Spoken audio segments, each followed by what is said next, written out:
BSF head constable ministry का उसका admit card आ चुका है एंड मेरे घर से लगभग 700 किलोमीटर की दूरी पे पड़ा हुआ है। तो 10 से 12 दिन ही बचे हुए हैं। इस वक्त मिल जाएगा आपको कहीं ज्यादा। Very very good morning friends, I hope you all are doing well and आप लोग की स्टडी बहुत अच्छे से चल रही होगी। यू नो ऑल की कल रात को ही मतलब एडमिट कार्ड आ चुका है एंड मतलब जैसे ही मेरे पास मैसेज आया ना, मैंने उस चीज को रीचेक करा बार बार कि कब मेरा एग्जाम है एंड किस डेट को किस शिफ्ट में पड़ा है। तो आज मैं आपको वो शेयर करने वाली हूँ एंड कुछ टिप्स देने वाली हूँ आपको कि आप किस तरीके से अपना बीएसएफ हेड कांस्टेबल मिनिस्टर का एग्जाम निकाल सकते हैं। तो हाँ फ्रेंड्स, मैं बात कर रही हूँ बीएसएफ हेड कांस्टेबल मिनिस्ट्री का उसका एडमिट कार्ड आ चुका है एंड अगर अभी भी आपने चेकआउट नहीं करा है कि आपका एडमिट कार्ड निकला है कि नहीं निकला एंड आपका एग्जाम किस डेट को पड़ा है, किस शिफ्ट में पड़ा है, तो प्लीज आप इस चीज को जल्दी चेक कर लो। क्योंकि मेरे घर से लगभग 700 किलोमीटर की दूरी पे पड़ा हुआ है। 700 नहीं, करीबन 1000 किलोमीटर के आसपास पड़ा हुआ है। तो प्लीज आप लोग भी जरूर चेक कर लेना, क्योंकि अगर आप लोग को ज्यादा डिस्टेंस में होगा तो आप लोग को टिकट वगैरह भी करानी पड़ेगी, जिसके लिए हफ्ता 10 दिन तो चाहिए। एंड अभी भी हमारे पास अगर मैं लेके चलूँ तो 10 से 12 दिन ही बचे हुए हैं अपने अच्छे से स्टडी करने के लिए। अगर आप लोग अभी भी अपना टाइम वेस्ट कर रहे हो तो बिल्कुल भी मत वेस्ट करना, क्योंकि आपका फर्स्ट स्टेज क्लियर ही है। सेकेंड स्टेज अगर आप क्लियर हो जाएगा तो सिर्फ एक लास्ट स्टेज बचेगा, थर्ड, वो है आपका सिर्फ और सिर्फ टाइपिंग। तो ये बहुत अच्छी पोस्ट होने वाली है, गर्ल्स के लिए बहुत बेस्ट होने वाली है कि अपने अपने मतलब ऑफिस वर्क मिल जाएगा आपको, कहीं ज्यादा भागा दौड़ी वगैरह भी नहीं करनी पड़ेगी। तो बहुत बेस्ट जॉब है। तो फर्स्ट ऑफ ऑल मैं आपको बता दूं कि अगर आप लोग को अभी भी लिंक नहीं मिल रहा है, अगर आप लोग को समझ नहीं आ रहा है कि आप लोग अपना एडमिट कार्ड कहाँ से निकाले, तो आप मुझे कमेंट सेक्शन में कमेंट कर देना कि मुझे एडमिट कार्ड निकालना है। ये एडमिट कार्ड भी लिख दोगे तो मैं आपको बीएसएफ हेड कांस्टेबल मिनिस्ट्री का लिंक शेयर कर दूंगी, जिससे आप अपना एडमिट कार्ड निकाल सकते हैं। अब मैं बात करूंगी कि देखो, सबसे इंपॉर्टेंट चीज इसमें ये है ना कि आप इसमें बहुत अच्छा स्कोर कर सकते हो। जिस भी कैंडिडेट का जीएस बहुत ज्यादा बेकार है उसके लिए पोस्ट बहुत बेस्ट होने वाली है, क्योंकि इसमें जीएस नहीं होती है। इसमें आपका 20 नंबर का रीजनिंग होगा, 20 नंबर की आपकी हिंदी होगी, 20 नंबर की आपकी क्लरिकल एप्टीट्यूड होगा, 20 नंबर का आपका मैथ होगा, 20 नंबर के आपके कंप्यूटर होगा। मोस्ट ऑफ द स्टूडेंट यही करते हैं कि 4 सब्जेक्ट बहुत अच्छे से कर लेते हैं, वो कंप्यूटर को नहीं करते हैं। तो आप लोग ये गलती मत करना। आप लोग अगर स्कोर खेल सकते हो वो है आप कंप्यूटर, बट फिर भी मुझे जहां तक लगता है कि जिसका 80% भी कवर है ना, वो अच्छे से इस एग्जाम को निकाल लेगा। क्योंकि इस एग्जाम में ना मॉडरेट के भी क्वेश्चंस में अराउंड बताऊं तो 10% आते हैं। क्योंकि मैंने रिसेंटली मंथ 1 मंथ हो गया, मतलब 1.5 मंथ के इससे पहले ही मैंने एक एग्जाम दिया है एसएसबी हेड कांस्टेबल मिनिस्ट्री का। इसका भी सेकेंड स्टेज था मेरा। तो उसमें उसमें हालांकि जीके जीएस पूछी जाती है, बट उसमें भी ओवरऑल मेरा स्कोर अच्छा था। 75 के आसपास मेरा स्कोर आया, इतना बेकार नहीं आया, क्योंकि उसमें जीके जीएस है और मैंने उस पर फोकस भी नहीं करा। मेन चीज ये कि ना, आप जिस एग्जाम की फोकस नहीं कर रहे हो उसमें आपका अगर 70+ मार्क्स बन रहा है तो this is very good marks. तो फिर भी कोई बात नहीं, मैंने उसको माइंड नहीं करा एंड फिर मैंने सोचा अगर इसमें मेरे 75 आ सकते हैं तो मैं थोड़ा सा एफर्ट्स लगा के इसमें 85 भी ला सकती हूँ। एंड ये मेरे लिए बहुत अच्छी अपॉर्चुनिटी है कि मेरे इसमें स्कोर बहुत अच्छे आ रहे हैं। एंड अगर अभी भी आपके स्कोर अच्छे नहीं आ रहे तो आप मुझे ये भी कमेंट कर देना कि दी मेरे स्कोर नहीं अच्छे आ रहे, मैं इसको कैसे बूस्ट करूं। तो मैं आप लोग को इसके टिप्स भी कुछ दे दूंगी कि आप इस तरीके से अपने स्कोर बूस्ट कर सकते हो एंड इस तरीके से आप अपनी स्टडी कर सकते हो। क्योंकि शायद मैं अब वीडियोस वगैरह थोड़ा सा कम कर दूंगी बनाने के लिए। उसका रीजन ये है क्योंकि सीजीएल का भी एग्जाम आने वाला है बहुत जल्दी एंड साथ ही साथ मेरा बीएसएफ का एग्जाम है। एंड आप सबको बता दूं कि मेरा 2 सितंबर को मेरा बीएसएफ का एग्जाम है, वो भी मेरा सेकेंड शिफ्ट में एग्जाम है और मे बी अराउंड ही चलेगा 100 मिनट का। तो मुझको जहां तक मैं मॉक टेस्ट वगैरह देती हूँ उसमें अराउंड 2 घंटे का टाइम मिलता है मुझे। बट अब जब मैंने एडमिट कार्ड देखा ना तो उसमें 1 बजे से लेकर 2:40 मेरा एग्जाम होगा। तो अराउंड अगर मैं देखूं तो 1 से 2 60 मिनट ये हो गए एंड 40 वो, तो 100 मिनट मुझे मिलेगा। तो कहीं ना कहीं ये स्टूडेंट्स के लिए थोड़ी प्रॉब्लम क्रिएट होगी। जिस भी कैंडिडेट का मैथ में थोड़ा सा टाइम लगता है वो 20 मिनट उसमें इन्वेस्ट करते हैं, तो कहीं ना कहीं ये डिसएडवांटेज है हम लोगों के लिए। बट फिर भी 100 क्वेश्चंस के लिए 100 मिनट मिलना ये इनफ है, कोई बड़ी बात नहीं है, आप इसमें आराम से कर लोगे।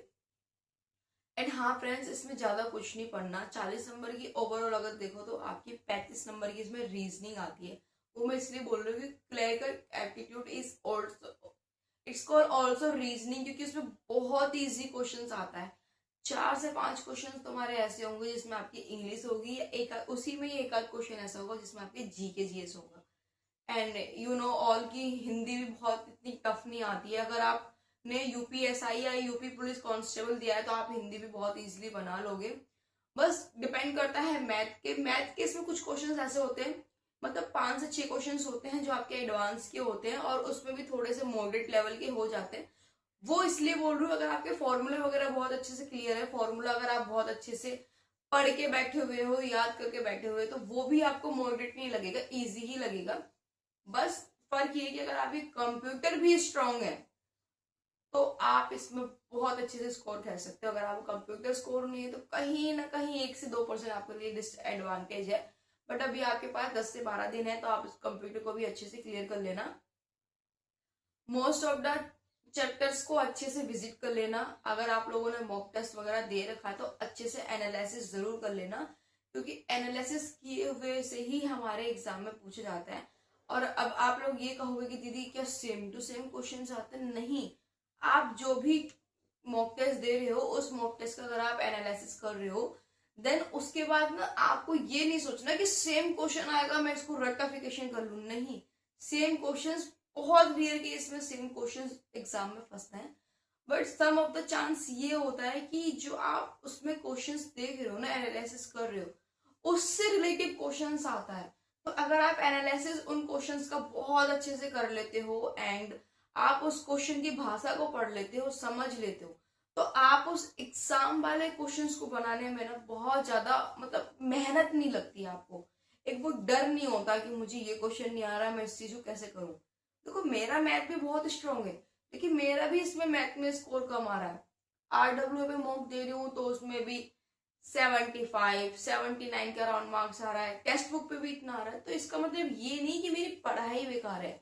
देखो हमें ना मतलब मॉक टेस्ट में ये नहीं सोचना कि हमारे मार्क्स कितने कम आ रहे हैं, हमें ये देखना है कि हमारे मार्क्स कम आ रहे हैं तो वो किस टॉपिक में कम आ रहे हैं एंड हम क्या मिस्टेक कर रहे हैं, उन मिस्टेक को पकड़ो। मैं आपको एक चीज दिखाती हूँ। देखो ये मेरी बहुत छोटी सी नोटबुक है एंड देखो इसमें है मेरी इस तरीके से क्वेश्चंस। यू ऑल नो कि मैं मतलब मैंने एक अपने नोट्स बना रखे हैं मैथ के, वो मेरे नोट्स अलग से हैं जो मैंने क्लास वगैरह ले रखी है, एंड उसमें मुझे लग रहा है कि भाई इन क्वेश्चंस में मैं अटकूंगी, तो मैंने उन क्वेश्चंस को नोट्स बना रखे हैं। लेकिन ये ना ये वो क्वेश्चंस है जो मुझे लग रहा है कि मेरे मॉक टेस्ट में इंपॉर्टेंट है और ये मेरे से छूट रहा है, तो मैंने उन क्वेश्चंस को नोट डाउन करा। और ऐसा नहीं कि मेरे अगर 11 क्वेश्चन गलत है तो मैं 11 को ही नोट डाउन करूंगी, नहीं।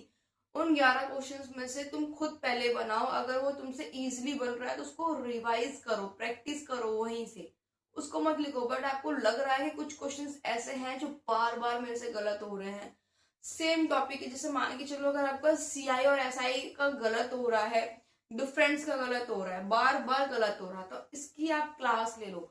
बट मैं यही सजेशन दूंगी, अगर अभी तक आपने जितना भी पढ़ा है, अगर आप लोग का बीएसएफ हेड कांस्टेबल मिनिस्टर का टारगेट है तो प्लीज एडवांस में एक्स्ट्रा में कुछ मत पढ़ना, क्योंकि जो आपने पढ़ा है उसी को अच्छे से रिवाइज करो, रिवीजन करो, वो आपके एग्जाम के लिए बहुत ज्यादा बेनिफिट होने वाला है।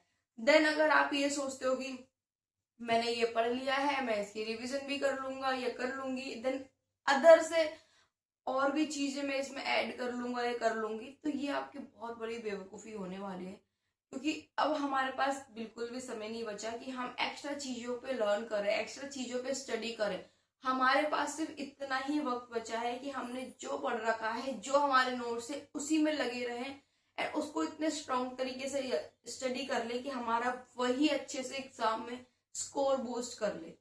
तो आप इस तरीके से इस चीज को मैनेज कर सकते हो। एंड मैं आप लोगों से यही बोलूंगी, wish you very all the best, कि आप लोग एग्जाम बहुत अच्छे से है एंड बहुत अच्छे से आप लोग एग्जाम करके आना, इस एग्जाम को क्लियर करना, क्योंकि मेरा मानना यही है कि ये बहुत बेस्ट जॉब है, बहुत बेस्ट वैकेंसी है। एंड रिसेंटली उसमें कुछ पोस्ट भी इंक्रीज हुई है, जहां 500 कुछ पोस्ट थी अभी जब मैंने एडमिट कार्ड खोला एंड वो सारी चीजें मैंने चेक करी पीडीएफ वगैरह, तो उसमें 1700 कुछ पोस्ट उसमें अराउंड दिखा रहा है।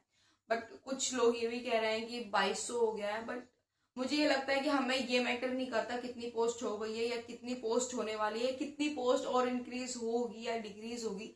हमें मैटर ये करता है कि हम एक पोस्ट के लिए फाइट कर रहे हैं, हम उस पोस्ट के लिए अच्छे से फाइट करें एंड उस पोस्ट को अपने नाम करें। तो डजेंट मैटर कि कितनी पोस्ट इंक्रीज हो रही है कितनी इंक्रीज नहीं हो रही, इन सब चीजों पे ध्यान मत दो। होगी तो तुम्हारे लिए अच्छी बात है, नहीं होगी तो तुम्हारा कुछ नहीं लेके जाएगा, क्योंकि तुम्हें जितनी पोस्ट मिली हुई थी 1500 कुछ पोस्ट अराउंड मिली हुई थी, तो उसमें आपको एक सीट अपने नाम करनी ही करनी है। तो बस मैं आप लोगों से यही बोलूंगी कि आप लोग अपनी स्टडी बहुत अच्छे से करो एंड अभी भी समय है। अगर आप लोग सो रहे हो तो आप लोग जाग जाओ एंड बहुत अच्छे से आप लोग स्टडी करो।